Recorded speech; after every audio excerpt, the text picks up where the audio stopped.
Hai semua, selamat datang di channel Baca Saham. Pada video ini, kita akan membahas satu topik dengan judul Nabung Saham untuk Pensiun Dini berdasarkan fakta dan proyeksi. Tapi seperti biasa, semua pembahasan ini bukan rekomendasi dan hanya informasi. Ingat, kerugian kamu tanggung sendiri ya. Nah, ini merupakan video yang pernah saya buat dengan judul yang sama pada tanggal 5 Agustus tahun 2020. Nah, untuk video kali ini, kita akan nonton dulu video yang kita bahas di tahun 2020. Kemudian ada beberapa pembahasan tambahan yang ingin saya bahas di akhir video nanti. Nantinya ada pembahasan menarik tentang fakta dan proyeksi. Jadi, nonton hingga selesai ya. Sekarang mari kita simak dulu videonya seperti apa. Nah, apakah kita bisa memperoleh pensiun dini dengan memanfaatkan investasi saham? Mari kita sama-sama belajar dari video ini. Diasumsikan saja, biaya hidup satu bulan yang dibutuhkan adalah 10 juta rupiah. Atau dengan kata lain, dibutuhkan uang 120 juta rupiah setahun. Angka ini tentu sangat relatif bagi setiap orang. Ada yang kebutuhannya di atas 10 juta, ada juga yang di bawah 10 juta. Saya menggunakan angka 10 juta hanya untuk mempermudah perhitungan. Nah, kemudian kita akan masukkan faktor inflasi setiap tahun ke dalam perhitungan untuk membuat simulasi ini menjadi lebih nyata. Asumsikan peningkatan inflasi sebesar 5% setiap tahun. Berarti, dalam 20 tahun ke depan, uang 10 juta rupiah di tahun 2020 akan menjadi sekitar 26 juta. Artinya, kamu membutuhkan dana sekitar 312 juta setahun untuk biaya hidupmu. Untuk lebih lengkapnya, kamu bisa lihat detail perhitungan setiap tahunnya pada tabel berikut ini. Apabila ingin melakukan simulasi dengan nominalmu masing-masing, berikut ini rumus future value yang dapat digunakan. Future value sama dengan nominal kebutuhan dikali 1 tambah inflasi pangkat tahun yang dibutuhkan. Contoh, nominal yang dibutuhkan adalah 10 juta dikali 1 tambah 5% inflasi pangkat 20 tahun. Nah, dari perhitungan tadi, berarti kita sudah menemukan angka sekitar 26 juta per bulan atau 312 juta per tahun, agar bisa pensiun dini 20 tahun ke depan. Sekarang pertanyaannya, bagaimana kita bisa mencapai hal tersebut dengan investasi saham? Saya akan coba melakukan simulasi menggunakan satu saham sebagai perbandingan dengan target biaya hidup tersebut. Penasaran? Simak video ini sampai habis ya. Saya menggunakan saham PT Bank Rakyat Indonesia atau BBRI sebagai simulasi. Ini merupakan historis pembagian dividen BRI untuk tahun buku 2008 sampai 2019. Dari data ini, kamu bisa melihat bahwa dividen per share BRI tumbuh dari yang awalnya 16,88 di tahun 2008 menjadi 168,20 di tahun 2019.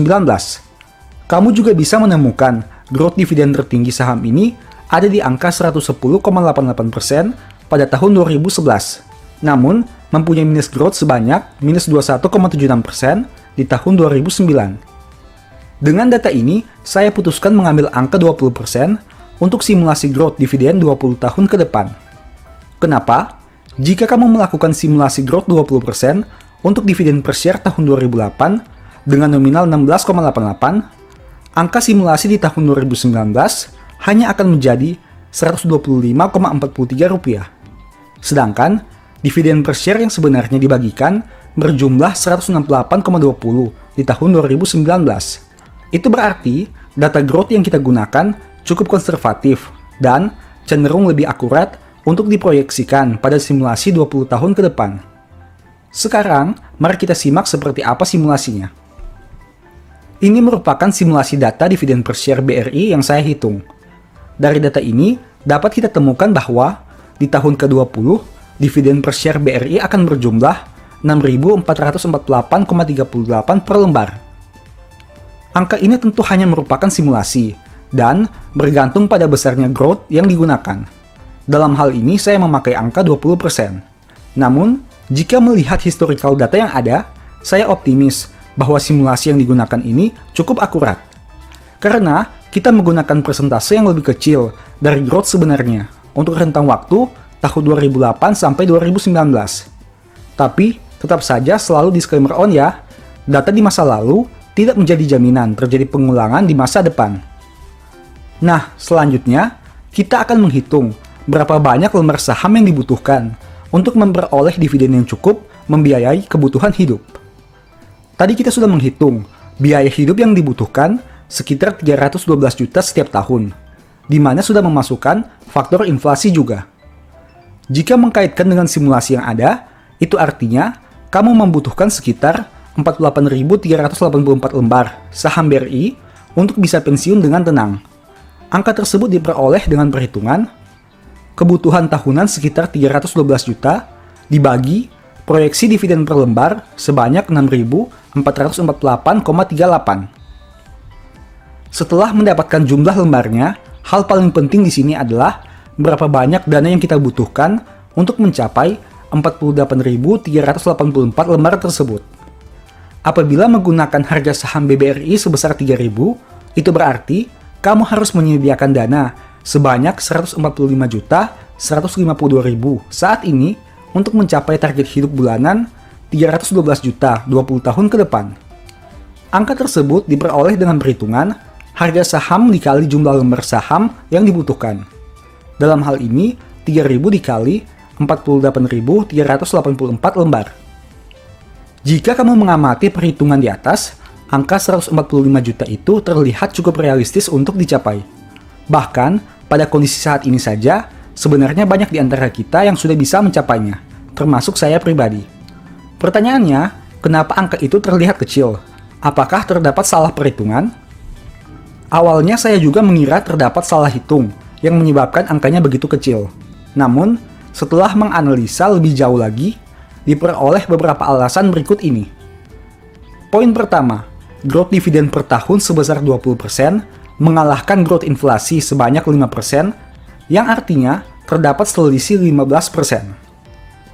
Mungkin kamu melihat selisih angka 15% ini cukup kecil, bahkan tidak mungkin bisa berpengaruh signifikan. Namun, kamu akan cukup terkejut jika melihat tabel berikut ini. Ini adalah proyeksi dividen per share jika menggunakan growth 5%. Angka yang dihasilkan adalah 446,28 di tahun ke-20. Sedangkan, jika menggunakan growth 20%, seperti yang sudah kita bahas tadi, dividen per share pada tahun ke-20 adalah sebesar 6.448,38. Terdapat selisih angka yang cukup signifikan, bukan? Itulah salah satu fakta dari keajaiban compounding interest. Dalam jangka pendek, mungkin kamu tidak merasakannya. Namun, dalam jangka panjang, efek bola salju ini akan terlihat dengan nyata. Pertanyaannya, bisakah kamu konsisten melakukannya? Poin kedua, keajaiban compounding interest akan dirasakan hanya dalam jangka panjang, bukan saat ini. Tadi kita sudah menghitung bahwa jumlah lembar saham yang dibutuhkan untuk memenuhi biaya hidup 320 juta per tahun adalah sebesar 48.384 lembar. Nah, itu merupakan perhitungan untuk 20 tahun ke depan dan tidak dapat direalisasikan saat ini. Maksudnya bagaimana? Jika menggunakan dividen per share saat ini di angka 168,20 dengan lembar saham 48.384, kamu hanya memperoleh dividen sebanyak 8.138.188. Angka tersebut tentu sangat jauh dengan biaya hidup 120 juta per tahun yang kamu butuhkan. Namun, jika menggunakan dividen per share 20 tahun ke depan di angka 6.448,38, dengan lembar saham yang sama, kamu bisa memperoleh dividen sebanyak 311.998.417. Angka itu sudah bisa membiayai kebutuhan hidupmu sejumlah 312 juta setahun, bukan? Nah, dari penjelasan ini, tentu kamu sudah mengetahui penyebabnya, yaitu growth dividen per share. Di masa sekarang, kamu mungkin belum terlalu merasakan efek compounding, karena hanya mendapat dividen sekitar 3% dari harga sahammu. Namun, untuk waktu 20 tahun ke depan, dengan menggunakan harga saham saat ini, yaitu 3.000, dividen yield yang dihasilkan bisa mencapai 200%. Menarik bukan? Itulah alasan kenapa pernyataan Albert Einstein yang mengatakan compounding interest adalah keajaiban dunia ke-8, merupakan hal yang nyata. Poin ketiga, simulasi kebutuhan bulanan yang digunakan cukup rendah, hanya 10 juta per bulan atau 120 juta per tahun. Jika kita menggunakan standar biaya hidup di kota besar, mungkin angka tersebut menjadi tidak realistis karena cenderung kecil. Meskipun sudah memasukkan faktor inflasi di dalamnya, pada kenyataannya peningkatan biaya bulanan akan lebih besar dibandingkan kenaikan inflasi. Oleh karena itu, saya menyarankan Anda untuk dapat mengkali dua perhitungan jumlah lembar yang kita gunakan tadi, untuk mengantisipasi adanya peningkatan biaya hidup yang muncul secara tiba-tiba. Jika menggunakan data sebelumnya, kita membutuhkan 48.384 lembar saham BRI. Apabila dilipat gandakan, berarti kita butuh 96.768 lembar saham. Dengan menggunakan harga saham 3.000 per lembar, berarti kita membutuhkan dana sekitar 290 juta saat ini untuk membeli lot sebanyak itu. Nah, dengan poin ketiga ini, setidaknya kamu menjadi lebih konservatif lagi dalam melakukan proyeksi. Tentu saja, angka yang kamu lihat tadi hanya merupakan simulasi. Namun, dengan penggunaan persentase yang konservatif, bukankah itu menjadi lebih realistis? Oh iya, kamu juga bisa melakukan simulasi pada saham selain BBRI. Syaratnya, pilih saham berfundamental baik, liquid, rutin membagi dividen, dan cenderung meningkatkan jumlah dividennya setiap tahun.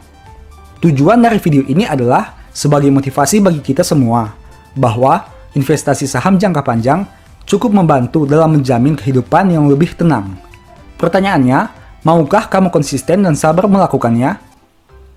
Nah, setelah kamu nonton video tadi, ada 2 komentar dari subscriber yang menarik untuk dibahas lebih lanjut. Yang pertama, ada yang bertanya seperti ini, apakah perhitungannya realistis? Mohon infonya. Takutnya semakin besar perusahaan, growth-nya makin turun karena sudah besar. Dan komentar kedua, maksud videonya baik tapi menurut saya agak misleading. Kenapa? Di dunia saham tidak ada yang pasti dan bla bla bla. Bukan apa-apa, saya takut orang-orang langsung percaya dengan konten kurang tajam Anda, kemudian lengah dan percaya. Ujung-ujungnya 20 tahun lagi ternyata tidak seperti yang dibayangkan. Nah, jawaban saya seperti ini. Terima kasih atas insight-nya. Saya hanya menyampaikan berdasarkan historical data saja, bukan dari opini pribadi. Bebas apakah mau ikut atau tidak, karena duitnya duit kamu sendiri dan bukan duit saya pribadi. Sekarang mari kita bahas untuk 2 komentar tersebut berdasarkan fakta dan proyeksi yang ada. Apakah perusahaan yang saat ini kita lihat sudah besar, kedepannya sulit untuk menjadi besar lagi? Nah, ini merupakan fakta yang bisa teman-teman lihat berdasarkan data laporan keuangan Bank Mandiri tahun 2003 yang disajikan dalam miliar. Teman-teman bisa lihat di sini, di tahun 2023 laba BMRI hanya 4,5 triliun rupiah. Dan tentu saja teman-teman sudah tahu, berdasarkan data laporan keuangan per tahun 2023, laba Bank Mandiri berada di angka 55,1 triliun rupiah atau tumbuh sekitar 33,7% dibanding tahun sebelumnya. Nah, jika teman-teman lihat di sini, dalam jangka panjang, berdasarkan perbandingan pertumbuhan laba dalam 21 tahun terakhir, yaitu sejak tahun 2003 hingga 2023, laba Bank Mandiri naik dari 4,5 triliun menjadi 55,1 triliun rupiah. Jika saat ini kamu lagi di tahun 2003 dan melihat laba Bank Mandiri sebesar 4,5 triliun seperti tampilan berikut ini, tentu kita akan mengatakan rasanya tidak mungkin laba perusahaan ini bisa naik 10 kali lipat dalam jangka panjang. Masa perusahaan laba 4,5 triliun diproyeksikan labanya naik menjadi 45 triliun? Yang benar saja. Tapi pada kenyataannya seperti apa? Hal ngawur yang orang lihat di tahun 2003 menjadi nyata di tahun 2023. Bahkan kenaikan BMRI lebih dari 10 kali lipat dengan laba 55 triliun rupiah. Mungkin saja orang ngawur yang membeli saham BMRI di tahun 2003 baru akan percaya di tahun 2023 saat banyak orang logis yang melihat fakta yang ada. Tentu kamu sudah melihat fakta yang saya tampilkan ini, di mana laba Bank Mandiri naik dari 4,5 triliun menjadi 55,1 triliun rupiah. Mungkin jika kita lihat data ini di tahun 2023 rasanya menjadi biasa saja. Tapi bagaimana jika di tahun 2003 ada yang memproyeksikan bahwa di masa depan laba Bank Mandiri akan naik 10 kali lipat? Apakah orang tersebut bisa dipercaya di tahun 2003 dan bagaimana kondisinya saat ini? Memang benar, semakin panjang durasi waktu yang digunakan, growth seharusnya menjadi lebih rendah karena kemungkinan pertumbuhan menjadi lebih sulit. Itu artinya dari sisi nominal akan mengalami pertumbuhan yang jauh lebih besar sehingga membutuhkan usaha yang lebih besar juga. Tapi ingat, sulit bukan berarti tidak mungkin. Misal, dalam jangka pendek menghasilkan growth 15% itu sangat mudah, tapi dalam jangka panjang menjadi lebih sulit. Dan saya setuju dengan hal ini. Meski begitu, ingatlah bahwa persepsi kita di masa sekarang di tahun 2023 merupakan persepsi masa depan orang yang dulu sudah mengenal pasar modal di tahun 2003. Jadi, yang saya mau katakan adalah kita jangan mengkotak-kotakan situasi yang kita lihat saat ini di masa depan, begitu juga dengan situasi di masa lalu dengan saat ini. Setiap masa ada momentumnya masing-masing. Kita tidak tahu di masa depan akan terjadi seperti apa. Mungkin saja labanya bisa naik berkali lipat, tapi ada kemungkinan juga labanya turun cukup dalam. Ini merupakan perbandingannya dengan proyeksi jangka pendek. Proyeksi pertumbuhan laba Bank Mandiri untuk tahun 2023 sudah pernah saya buat di tahun 2020 yang ditulis di e-book Strategi Nabung Saham. Nah, di tahun 2020 saya proyeksikan di tahun 2023 kira-kira dengan pertumbuhan laba 15% secara konstan, laba Bank Mandiri akan menjadi 26 triliun rupiah. Tapi kenyataannya seperti apa? Seperti yang teman-teman tahu, di tahun 2023 ternyata laba Bank Mandiri naik menjadi 55 triliun rupiah. Itu artinya proyeksi yang saya buat 3 tahun lalu meleset karena menjadi lebih rendah. Padahal kenyataannya laba BMRI naik mencapai 55 triliun rupiah. Nah, apabila kamu ingin mempelajari lebih lanjut terkait pembahasan yang saya buat di tahun 2020 di e-book Strategi Nabung Saham, kamu bisa membeli e-book ini pada nomor di akhir video ini. Dalam jangka pendek sekitar 3 tahun dari tahun 2020 ke tahun 2023, kamu bisa lihat bahwa proyeksi yang saya buat untuk growth laba BMRI sebesar 15% itu meleset. Karena ternyata growth labanya lebih besar dari 15%. Saya proyeksikan laba BMRI 26 triliun di tahun 2023, tapi nyatanya tumbuh menjadi 55 triliun alias naik 2 kali lipat. Tapi pertanyaannya, jika saya proyeksikan laba BMRI dengan kenaikan 15% setiap tahun untuk tahun 2020 ke tahun 2034, apakah masih realistis ataukah itu merupakan hal yang ngawur? Nah, kita bisa lihat di sini. Ini juga masih merupakan pembahasan yang saya buat di e-book Strategi Nabung Saham yang ditulis di tahun 2020 hingga tahun 2021. Dengan menggunakan proyeksi growth 15%, berarti diasumsikan pada tahun 2034 dengan asumsi growth yang konstan, BMRI akan mencetak laba di atas 100 triliun rupiah. Pertanyaannya, apakah hal ini mungkin? Nah, seperti tadi kita sudah bahas, di tahun 2003 laba Mandiri hanya 4 triliun rupiah saja. Untuk memproyeksikan laba tersebut naik 10 kali lipat dalam waktu 21 tahun ke depan, rasanya itu merupakan hal yang mustahil.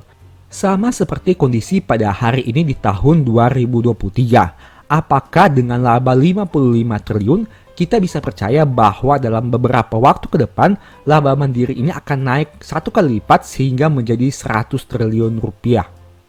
Apakah hal itu mungkin? Tidak ada yang tahu. Bisa saja iya, bisa juga tidak.